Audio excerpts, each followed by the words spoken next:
नमस्कार, आप देख रहे हैं EIT न्यूज। मैं हूं वर्षा सिंह और अब रुक करते हैं आज की खबरों की ओर।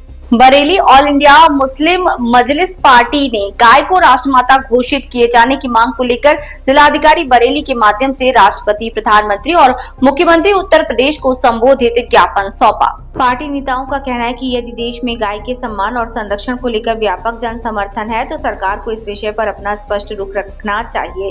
ऑल इंडिया मुस्लिम मजलिस पार्टी के राष्ट्रीय अध्यक्ष एडवोकेट वसी अहमद ने कहा कि यदि सरकार वास्तव में गाय को लेकर गंभीर है तो उस देश की जनता को ये बताना चाहिए कि गाय को राष्ट्रमाता घोषित करने में आखिर क्या बाधा है। उन्होंने कहा कि देश का हिंदू समाज गाय को माता मानता है और मुस्लिम समाज भी हिंदू भाइयों की धार्मिक भावनाओं और आस्था का सम्मान करता है। जब देश के दोनों प्रमुख समुदाय गाय के सम्मान और संरक्षण के पक्ष में है तो फिर सरकार गाय को राष्ट्रमाता घोषित करने का साहस क्यों नहीं दिखा रही। वसी अहमद ने आरोप लगाया कि केंद्र और राज्य सरकार वर्षों से गाय के नाम पर राजनीति करती है, लेकिन आज तक गाय को लेकर कोई ठोस और ऐतिहासिक निर्णय नहीं लिया। उन्होंने कहा कि चुनाव के समय गौ संरक्षण का मुद्दा जोर शोर से उठाया जाता है, लेकिन चुनाव समाप्त होते ही विषय पीछे चला जाता है।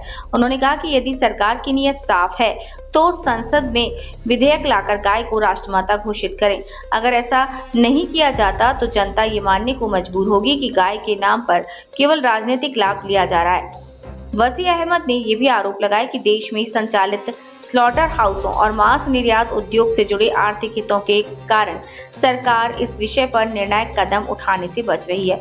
उन्होंने कहा कि जनता के बीच ये धारणा बन रही है कि कुछ आर्थिक हित और राजनीतिक समीकरण सरकार को इस दिशा में आगे बढ़ने से रोक रहे हैं। सरकार को इस सवालों का स्पष्ट जवाब देना चाहिए। उन्होंने कहा कि यदि हिंदू और मुस्लिम दोनों समुदाय गाय के सम्मान के पक्ष में हैं, तो सरकार को इस विषय पर अपनी स्थिति स्पष्ट करनी चाहिए। मुख्तार अहमद ने कहा कि गाय के नाम पर राजनीति करने की बजाय उसके संरक्षण और संवर्धन के लिए प्रभावी कदम उठाने जाने चाहिए। मुख्तार अहमद ने कहा कि समाज में आपसी भाईचारे और सम्मान की भावना को मजबूत करने की आवश्यकता है। साथ ही साथ गाय के संरक्षण के लिए सामाजिक जागरूकता के साथ साथ सरकारी प्रयास भी बहुत जरूरी हैं। मुख्तार अहमद ने कहा कि लोकतांत्रिक व्यवस्था में जनता की भावनाओं का सम्मान करना चाहिए। यदि सरकार इस विषय पर कोई निर्णय नहीं ले रही तो उसे जनता के समक्ष इसके स्पष्ट करने चाहिए। ज्ञापन देने वालों में प्रमुख रूप से प्रदेश संगठन मंत्री मुख्तार अहमद, मंडल प्रवक्ता और जिला महासचिव एडवोकेट अकील उद्दीन, जिलाध्यक्ष अतीक करम इदरीस आंवला, तहसील अध्यक्ष एडवोकेट आमिर कुरैशी, एडवोकेट रीना हनीफ तथा अन्य पार्टी कार्यकर्ता उपस्थित रहे।